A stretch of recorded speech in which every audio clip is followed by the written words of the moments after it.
ఏ రాజకీయ పార్టీ అయినా ఖచ్చితంగా కుల ఓట్ల రాజకీయం అయితే చేస్తుంది.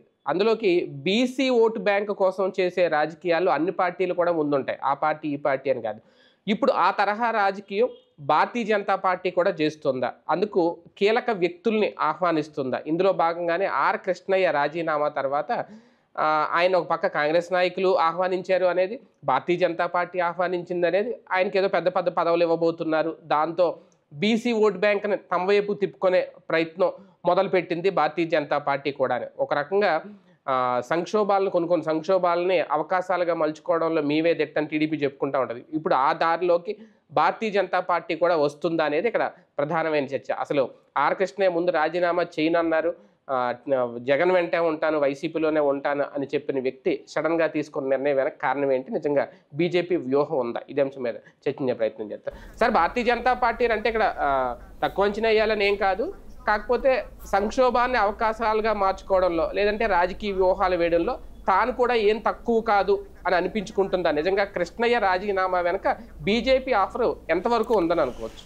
తెలుగుదేశం బీజేపీ కలిసి అనుకుంటేనే జరుగుతుంది. ఎందుకంటే కృష్ణయ్యని మాట్లాడాలంటే భారతీయ జనతా పార్టీ మాట్లాడి ఉంటుందని నేను అనుకోను. ఇక్కడ ఒక ఆస్పెక్ట్ నడవాలి.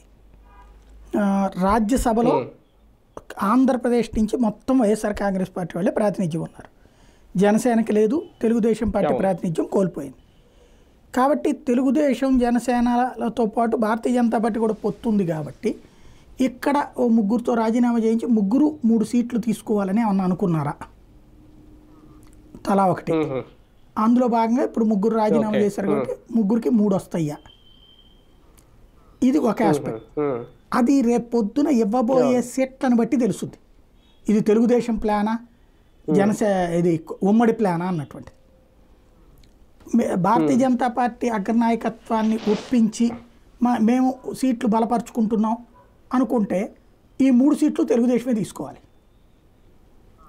ఇక్కడ 2 రకాల బేరం నడుచుద్ది ఈ అభ్యర్థులకి, వీళ్ళు రాజీనామా చేసిన వాళ్ళకి. ఒకటి ఉన్నత పదవి, రెండోది పైసలు. ఇవాళ మినిమం 200 కోట్లు, మ్యాక్సిమం 500 కోట్లు రాజ్యసభ సభ్యత్వం అంటే. ఇటు ఈ అభ్యర్థులకి ఇవ్వాల్సి వస్తే, అటు పార్టీకి ఇవ్వాల్సి వస్తుంది. మళ్ళీ రేపు పొద్దున వాళ్ళ అభ్యర్థులకి ఎంపిక చేయాలి కదా. అప్పుడు ఇది ప్రస్తుతం జరుగుతున్న చర్చ. ఎంతవరకు వాస్తవం మనకు తెలియదు, మనం అబాండాలు వేయలేము. అంటే ఒకవేళ రెండోది కరెక్ట్ అంటే ఇంకా దానికి మించిన దరిద్రమైన రాజకీయం ఇంకోటి ఉండదేమో. ఎందుకంటే ఒక రకంగా ఫ్రీగా వచ్చిన పదవులు దీన్ని పైసల కోసం కక్కుర్తి పడితే ఇంకా ఆ నాయకులు రాజకీయాల్లో ఏది పాయింట్ అంటే పిలిచిచ్చిన పదవులు అంటే ఎదవరకటి ఖర్చు పెట్టి తీసుకున్నారు. ఇప్పుడు ఖర్చు లేకుండా పరిమళత్వానికి కూడా డబ్బులు ఏం ఖర్చు పెట్టాలి. రాష్ట్రానికి పెట్టుబడుల కోసం పారిశ్రామికంగా ఆలోచించి ఇప్పుడు జగన్మోహన్ రెడ్డి రాజ్యసభ సీట్లలో ప్రతిపక్షంలో ఉన్నప్పుడు రాజ్యసభ సీట్లు ఏం చేశాడంటే, నేను విన్నది వరకు జగన్ 5 పైసలు తీసుకోకుండా ఎవరైతే అట్లా రాజ్యసభ సీట్ కావాలన్నారో వాళ్ళని 3 జిల్లాలకు ఒక రాజ్యసభ సీట్ కదా, ఆ 3 జిల్లాల పరిధిలో ఉన్నటువంటి ఎమ్మెల్యే అభ్యర్థికి తలా ఇంతని ఇవ్వమన్నాడు. ఎలక్షన్ ఖర్చులకి, ఎలక్షన్ ఖర్చుల్లో ఎంపీ క్యాండిడేట్ కొంత, రాజ్యసభ సభ్యుడు కొంత ఇచ్చేటట్టు. అట్లాగా ఆ ఎమ్మెల్యే క్యాండిడేట్కి డబ్బులు టైట్ లేకుండా చూశాడు. 2019 ఎన్నికలకు ముందు జరిగింది అది. అప్పుడు నేను విన్నటువంటి అంశం. తద్వారా తన డబ్బులు తీసుకోవాలి. ఆ టికెట్ ఆశించినటువంటి వాళ్ళ చేత వాళ్ళకి ఇప్పించాడు. ఎక్సెప్ట్ విజయసాయిరెడ్డి దగ్గర డబ్బులు ఆయన ఇచ్చేది లేదు, వాళ్ళు తీసుకునేది లేదు.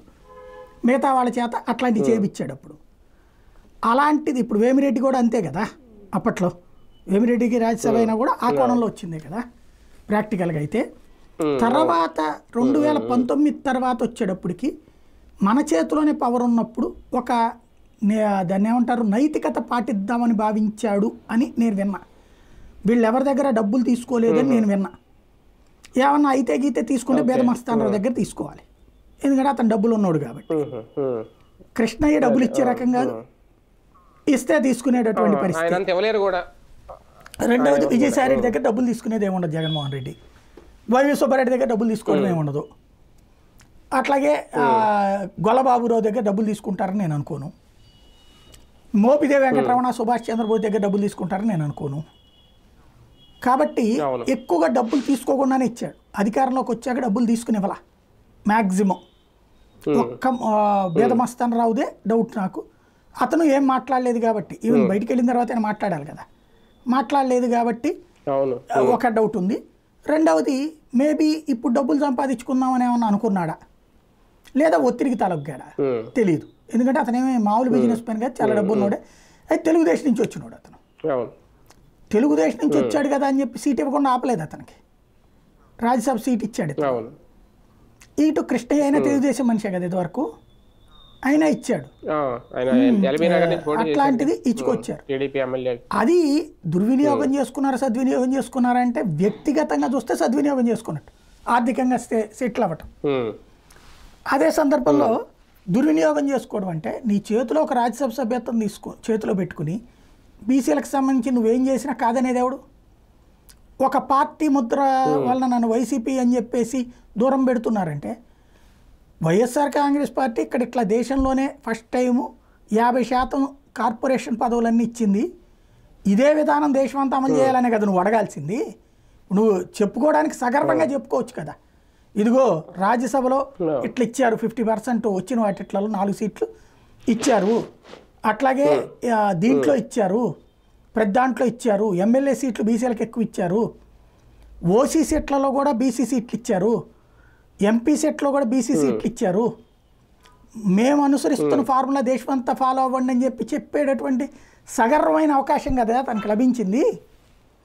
అది వినియోగించుకోకపోవడం, అదేమంటే ఇప్పుడు మళ్ళీ ఇంకో పార్టీలోకి చేరాడు అనుకోండి, ఇక అందులో నైతికత లేనట్టే, టికెట్ అమ్ముకున్నట్టే లెక్క, అంతే కదా. ఇప్పుడు తనేమంటే ఇప్పుడు వైఎస్ఆర్ కాంగ్రెస్ పార్టీ తరఫున ఉంటే గనక ఒక రాజకీయ పార్టీకి అయిపోతున్నా నేను ఉద్యమం చేయాలన్నాడు. అప్పుడు నువ్వు సీట్ తీసుకోకూడదు, ఏ పార్టీలో చేరకూడదు. ఒకసారి తెలుగుదేశంలో చేరి బీసీల అభ్యున్నతి కోసం, ఒకసారి వైసీపీలో చేరి బీసీల అభ్యున్నతి కోసం, ఇప్పుడు మళ్ళీ బీజేపీలోను కాంగ్రెస్లో చేరి బీసీల అభ్యున్నతి కోసం అంటే అమాయకత్వం కదా. ఏదో సొంత పార్టీ పెడతానంటున్నారు కాసేపు, ఓ కోదండరాం పార్టీ లాగా మిగులుద్ది. అది అట్లా జరుగుతుందా ప్రాక్టికల్? కానీ ఒకటి సార్, నిజంగా 3 రాజకీయ పార్టీలు 3 పదవులు రాజ్యసభ సీట్లు తీసుకొని వాళ్ళు కేటాయించుకుంటే రాజీనామా చేసిన ముగ్గురికి కూడా ఆఫర్లు ఏమన్నా ఇచ్చుంటాయా పార్టీలు? అప్పుడు వాళ్ళ అదే కదా, అంటే ఇప్పుడు బేసిక్గా ఈ ముగ్గురు ప్లేసులో వేరే వాళ్ళకి ఇస్తారా అంటే ఈయన మోపిదేవి ఎలాగో వద్దన్నాడు చెప్తున్నారు. నాకు ముగ్గురికి రాజ్యసభ ఇవ్వట్ల, ఇస్తే గిస్తే కృష్ణయ్యకి దీని తరపున ఇవ్వాలి, కూటమి తరపున. కానీ అతను ఆంధ్ర వద్దని కదా అక్కడికి వెళ్ళానని చెప్పింది, కాబట్టి అతనికి ఇంకేదన్నా ఇవ్వాలి. మేబీ ఈ 3 సీట్లు కూటమే తీసుకోవాలి. తెలుగుదేశం తీసుకుందనుకోండి, అది తెలుగుదేశం పార్టీ చేయించిందని. లేదా ముగ్గురికి తీసుకున్నారనుకోండి, తెలుగుదేశం పార్టీ ముగ్గురిని కూడా, అంటే మిగతా ఇద్దరిని కూడా జాగ్రత్తగా కలుపుకెళ్తుందని అర్థం. అది రాబోయే రోజుల్లో తేలుతుంది.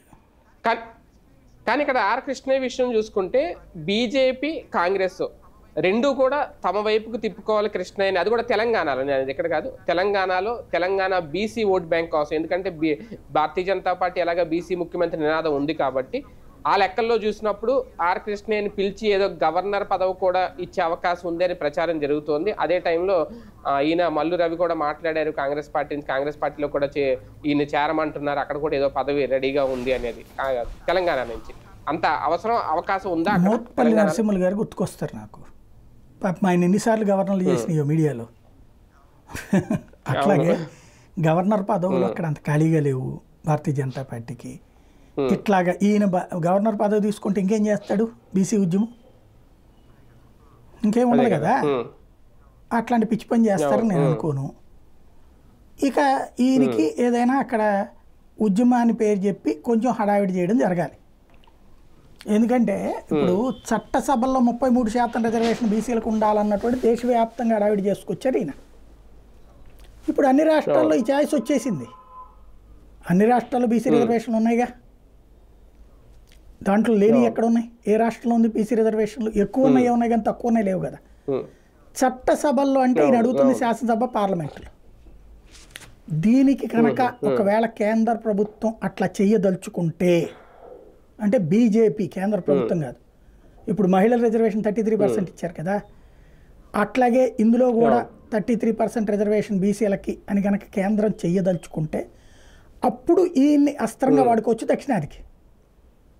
ఈయన ఉత్తరాదికి పనికిరాడు అక్కడ. ఉత్తరాదిలో పెద్దగా ఇదేం లేదు, దక్షిణాదిలో కూడా ఆంధ్రాకి తెలంగాణకి ఎక్కువ, ఆంధ్రాకి తక్కువ.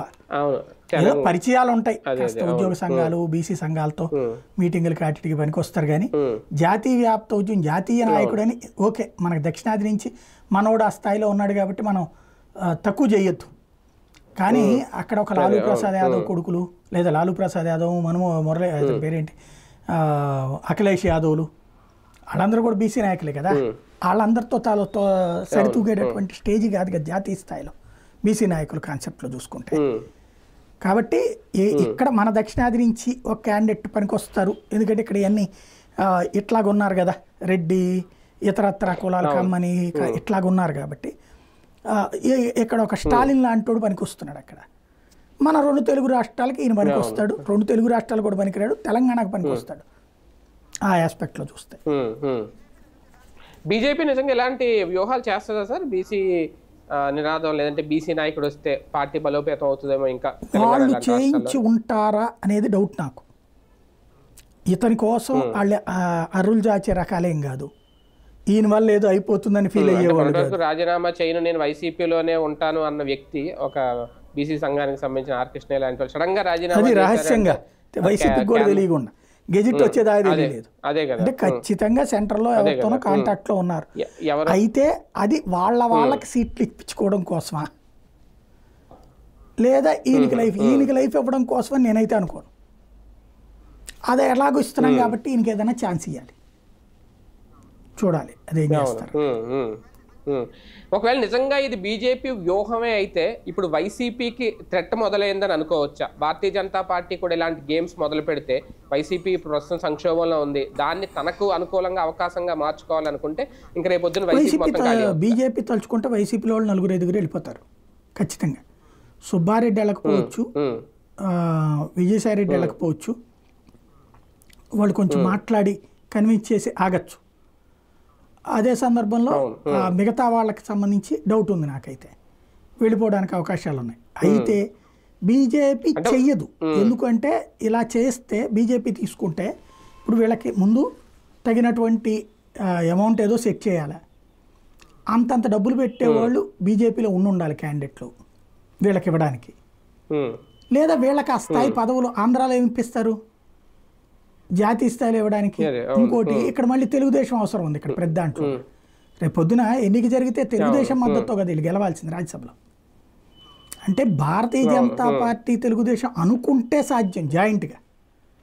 ఇండివిజువల్గా భారతీయ జనతా పార్టీ కథ నడుపుతుందని నేను అనుకోను. అంటే అంటే ఇండివిజువల్ బలోపేతం కోసం భారతీయ జనతా పార్టీ ఎందుకు వ్యూహాలు వేయకూడదు, ఎందుకు వైసీపీని ఖాళీ చేయాలని? అట్లా చెయ్యాలంటే రేపు మళ్ళీ ఆ ఓట్లు వేయించాల్సిన తెలుగుదేశం కదా, మొత్తం గుంప కొత్తగా నువ్వు తీసేసుకోండి అని ఇస్తుందా తెలుగుదేశం? ఇవ్వదు కదా. రెండోది ఆ సీట్లకు సంబంధించి అంత ఖర్చు పెట్టేవాడు ఉండాలి కదా వీళ్ళకి. ఫ్రీగా అయితే ఎవరు రాజీనామాలు చేసేరు నాకు తెలిసి. అంత పెద్ద రాజకీయ చిత్తశుద్ధులు ఉన్నాయని నేనైతే అనుకోను. అంటే ఒరిస్సాలో జరుగుతున్నది ఇప్పుడు కమలం తన చేతిలో స్ట్రాంగ్ ఉన్నప్పుడు గేమ్ తనే ఆడుద్ది. ఇప్పుడు వేరే వాళ్ళ భుజం మీద నుంచి కాల్చాలి. ఇప్పుడు ఒరిస్సాలో ఉంది, కమలం అధికారంలోకి వచ్చింది, ఏం చేస్తున్నారు, బిజు జనతా దళకు సంబంధించిన వాళ్ళు ఒక్కొక్కళ్ళ చేత రాజీనామా చేపిస్తున్నారు. చేయించి ఆ తర్వాత వాళ్ళకి ఆటోమేటిక్గా అన్నీ ఒకేసారి చేస్తే కనుక ఎన్నికలు జరుగుతాయి. అక్కడ ప్రతిపక్ష స్థానంలో కూడా బలంగా ఉంది బిజు జనతా దళ కాబట్టి ఒక 4 చేయించారనుకోండి, 2 అటు 2 ఇటు వస్తాయి సీట్లు. అందుకని అక్కడ చేయించట్లా, ఒకళ్ళనే చేపిస్తున్నారు. ఒకళ్ళని చేయించినప్పుడు ఒకళ్ళకి నోటిఫికేషన్ వచ్చినప్పుడు ఆ ఓట్లని ఎక్కువ మెజారిటీ ఎవరికి ఉంటే వాళ్ళకే వస్తాయి, అప్పుడు అధికారంలో ఉన్న వాళ్ళకే వస్తాయి. అట్లా 1 by 1 చేయించే గేమ్ ఆడుతోంది. అంటే బాబు గారు భుజం మీద తుపాకీ పెట్టి వైసీపీని అదే అట్లా చెయ్యాలి అంటే బాబు గారు ఒప్పుకుని ఆయన త్యాగం చేయడానికి సిద్ధపడ్డాం. ఆయన నా వాటా ఏంటని అడుగుతారు కదా. ఇప్పుడు బీజేపీలో అందరితో రాజీనామాలు ఇంకా 8 మంది ఉన్నారు, మేము 5 తీసుకుంటాం, చిరొక 4 అని అంటారు ఆయన. లేదా మీరు 5 తీసుకో, మీరు 3 తీసుకుని నాకు 5 ఇవ్వండి అని అడుగుతాడు ఆయన. వదిలే రకం ఏం కాదు, పొలిటికల్ బార్గెనింగ్ బాగా తెలిసిన. రైట్, చూద్దాం. మొత్తానికి ఆర్ కృష్ణయ్య రాజీనామా వెనక నిజంగా భారతీయ జనతా పార్టీ పెద్ద వ్యూహమే రచిస్తోందా? అదే టైంలో కాంగ్రెస్ పార్టీ కూడా తెలంగాణలో ఆర్ కృష్ణయ్య లాంటి వ్యక్తిని తమ పార్టీలో చేర్చుకోవాలని అనుకుంటుంది, ఆఫర్లు ఇచ్చేందుకు కూడా రెడీ అవుతున్నారు. మరి ఫైనల్గా ఆ రహస్యం ఏంటనేది ఇంకా తెలియట్లేదు. ఆయన ఇంటెన్షన్తోనే రాజీనామా చేశారా లేదంటే నిజంగా పెద్ద పార్టీలు వెనకాల ఉన్నాయా, ఏం జరగబోతుంది రేపు వచ్చే పదవిని బట్టి, ఆయనకి ఇవ్వబోయే ఆఫర్ని బట్టి ఏ పార్టీ ఇస్తుందో చూస్తే ఒక క్లారిటీ వస్తుంది.